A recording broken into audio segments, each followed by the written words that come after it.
Shalom kekasih Kristus, salam waktunya mengalami terobosan. Sebagaimana kita memperingati hari kenaikan Yesus Tuhan kita ke surga, saya berharap kita semua sampai saat ini terus mengalami arti pentingnya kenaikan Yesus.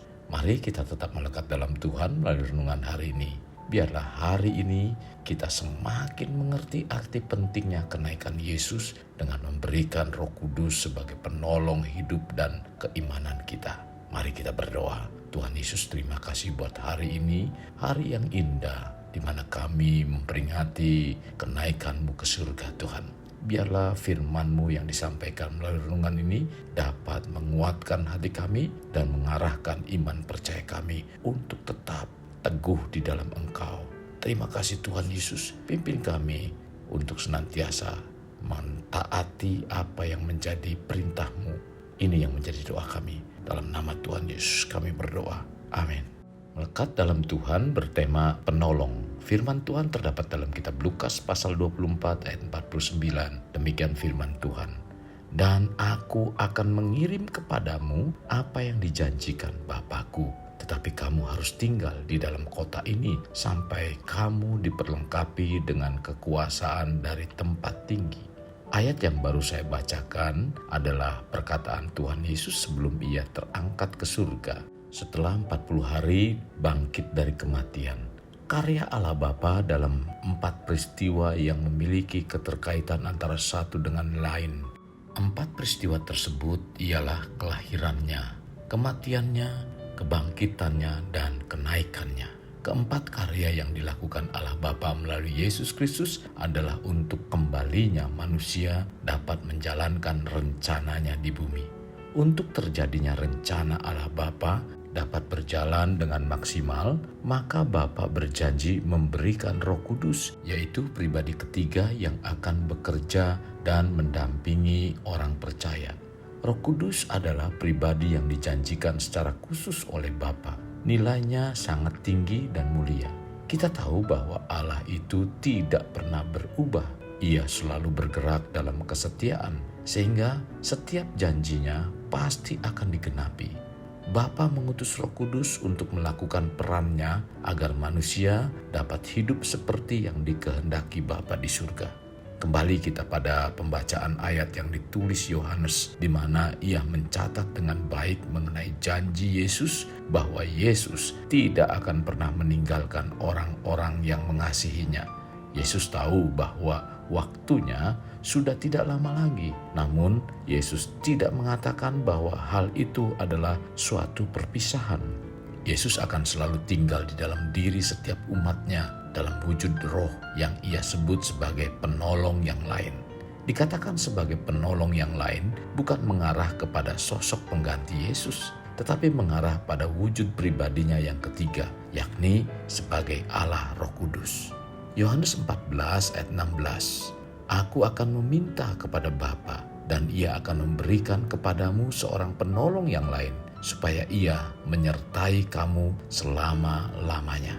Penolong berarti seorang yang dipanggil untuk berjalan bersama-sama dan mempunyai pengertian seseorang pribadi yang memberi pertolongan, penuntun, pembimbing, pemberi penghiburan, pemberi kekuatan, dorongan, dan nasihat, sehingga kita dapat mengarungi kehidupan. Bahkan Bapa memberikan jalan keluar saat kita menghadapi kelemahan atau kegiatan-kegiatan yang melampaui batas. Kekasih Kristus, kita harus akui saat kegiatan kita melampaui batas kekuatan kita, bahkan saat persoalan yang menimpa kita begitu berat, otomatis apa yang kita lakukan akan terganggu, di mana apa yang biasanya kita mengarunginya atau yang seharusnya kita kerjakan akan terabaikan, bahkan bisa tidak lagi dilakukan. Kegiatan yang paling dahulu dihilangkan adalah doa. Sesungguhnya orang Kristen mengetahui pentingnya doa bagi hidupnya, tetapi kebanyakan orang Kristen abai akan pentingnya doa dalam hidupnya. Mengapa? Karena bila orang percaya kuat dalam doa, berarti mereka intim dengan Tuhan. Dan orang yang intim dengan Tuhan tidak mudah dikalahkan oleh iblis. Itulah sebabnya iblis rajin untuk mengganggu, sehingga yang paling sering diabaikan oleh orang Kristen adalah berdoa. Pengabaian terhadap pentingnya doa adalah masalah rohani yang perlu dibereskan. Tetapi kita patut bersyukur pada Bapa Surgawi. Ia bukan hanya memberikan karya keselamatan bagi kita saja, tetapi memberi juga Roh Kudus untuk membantu kita dalam kelemahan yang kita hadapi.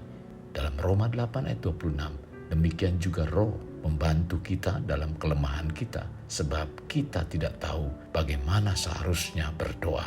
Tetapi Roh sendiri berdoa untuk kita kepada Allah dengan keluhan-keluhan yang tak terucapkan. Kekasih Kristus, selain Roh Kudus membantu kita saat dalam kelemahan melalui doa, Roh Kudus juga mengarahkan dan menolong kita kepada kebenaran. Dalam Yohanes 16 ayat 13 mengatakan, tetapi apabila Ia datang, yaitu Roh kebenaran, Ia memimpin kamu ke dalam seluruh kebenaran, sehingga Ia tidak akan berkata-kata dari dirinya sendiri, tetapi segala sesuatu yang didengarnya, itulah yang akan dikatakannya, dan Ia akan memberitakan kepadamu hal-hal yang akan datang. Jadi, kenaikan Yesus ke surga sangat penting dan sangat berguna sekali bagi kita, karena Tuhan memberikan pada kita penolong yang akan menghibur, mengingatkan, menyertai, dan tinggal di dalam kita selama-lamanya. Tercatat dalam Yohanes 14 ayat 16 sampai dengan 17. Kekasih Kristus, mari kita alami terobosan hidup. Untuk mengalaminya, mulailah dengan mengenal prinsip-prinsip kerajaan Allah serta menjadi warga kerajaannya. Mari kita berdoa. Tuhan Yesus, terima kasih pada hari ini Engkau telah memberikan kepada kami kebenaran firman-Mu berketepatan dengan hari kenaikan-Mu ke surga Tuhan. Engkau bukan hanya berjanji untuk kami, tapi Engkau menggenapi di mana Engkau memberikan penolong, yaitu Roh Kudus untuk kehidupan kami, di mana kami dibawa supaya kami dapat mengikuti kebenaran firman-Mu. Melalui Roh Kudus inilah Engkau mengingatkan kami. Melalui Roh Kudus inilah Engkau menghibur ketika kami dalam keadaan tekanan, ketika kami dalam keadaan kesusahan. Melalui Roh Kudus-Mu juga Engkau menyertai. Bahkan firman-Mu berkata, Engkau akan tinggal di dalam kehidupan kami. Itulah penolong yang ajaib, yaitu Roh Kudus yang Tuhan berikan dalam kehidupan kami. Tuhan, kami rindu agar kami yang belum dibaptis oleh Roh Kudus, biarlah kami dipenuhi dan dibaptis oleh Roh Kudus, sehingga kami mampu menghadapi tantangan-tantangan hidup yang akan dihadapi dalam pengiringan kami kepadamu Tuhan. Kami percaya Tuhanlah yang memampukan, Tuhanlah yang menolong, karena Roh Kudus adalah penolong dalam kehidupan kami. Terima kasih Tuhan Yesus. Ini doa kami yang kami alaskan dalam nama Tuhan Yesus kami berdoa. Amin. Kasih Kristus, mari kita akhiri dengan mengendahkan kedua tangan kita.